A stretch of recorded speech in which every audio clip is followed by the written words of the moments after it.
Hey, meanwhile, more than 100 House Democrats voting against providing U.S. aid to Israel. Stunning. It's a shift from 2 years ago when 37 voted this way, and 10 years ago when none of them voted against Israeli aid. And now AOC is warning the rest of her party to get in line.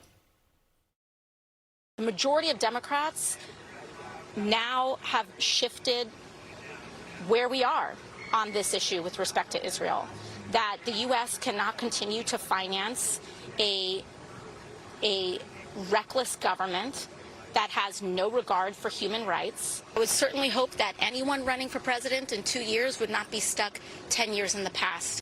She doesn't know what she's talking about, and she's never been to that region, but she's right about this.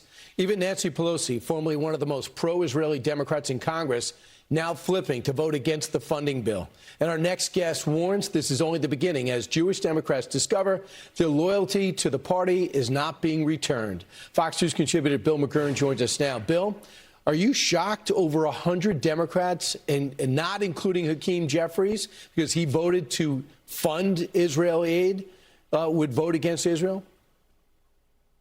No, it's not a shock. This is the direction the Democratic Party today has taken in America. 20 years ago would be a shock. I grew up in this area, so to see like the New York contingent especially be overtaken by anti-Israeli voices, I just would not have thought it imaginable. It's interesting that, look, you showed AOC speaking instead of Chuck Schumer because she better represents where the Democratic Party is going, not Chuck Schumer. Bernie Sanders gets up every day wanting to defund Israel. Right. He's a Jewish guy from Brooklyn. And Chuck Schumer wrote a book about anti-Semitism. He doesn't want to take ownership of that. He's too scared to come out on something like this and stand up to his own party. Yeah, and it's been a while for him because, he likes to say that his last name comes from Shomer, which means protector, and he considers himself the protector of Israel. But, when Obama made that very bad deal with Iran on the nukes, he in the end voted against it, but only when they had, the votes to where it didn't matter. If he really was a leader and a protector, he'd be leading the efforts. But the people like Chuck Schumer that are moderates or moderates on Israel, right, the party doesn't like them anymore. The party is firmly in the hate Israel camp, comparisons to Nazi Germany and the like. So, Bill, maybe they'd be happier if Israel just let Hezbollah clear out the northern part of their country and continue to send rockets there. Maybe they'd be thrilled if they didn't respond after October 7th and allowed Hamas to put endless rockets into their country. That would have been the Israel that they liked. They would acquiesce to their enemies and ultimately give up their land. I don't get what they want. But here's something else to be important. It's not just on the left. It's on the right. And I'm seeing it a lot from our current vice president. Listen to him yesterday when he spent 3 hours with Joe Rogan on Israel. Listen. I know beyond a shadow of a doubt that there have been people within the Israeli government who are trying to, actually shift us away from that policy because they want to continue the military campaign. There are some people within their system we know beyond a shadow of a doubt who are manipulating and trying to change American public opinion to keep the war going on indefinitely. Again, not towards any objective, but just indefinitely. So what do you think? What do you think the president thinks about that?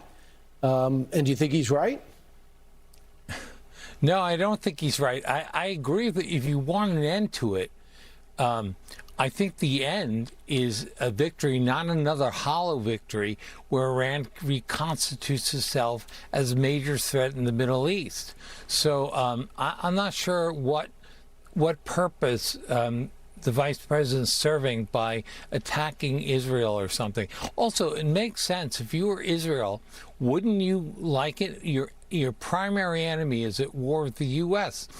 You might be rooting for it to go on until it's concluded, but that's just a matter of interest. I don't think he expressed it well. I think to single out Israel, I think it gets your priorities wrong.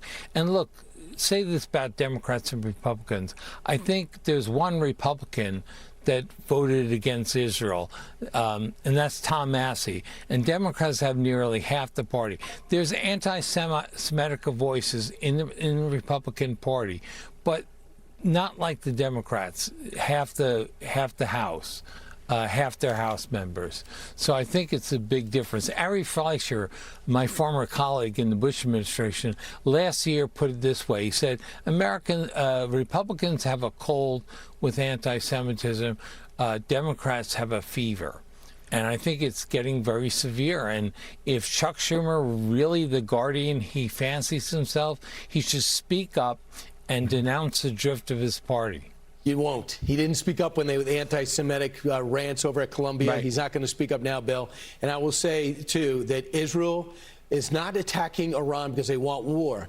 Iran is arming the proxies on either side of their country and has rockets heading into their country. That's why they want to get rid of Iran's arsenal, because they're using it against them. Bill, thanks so much. Appreciate it.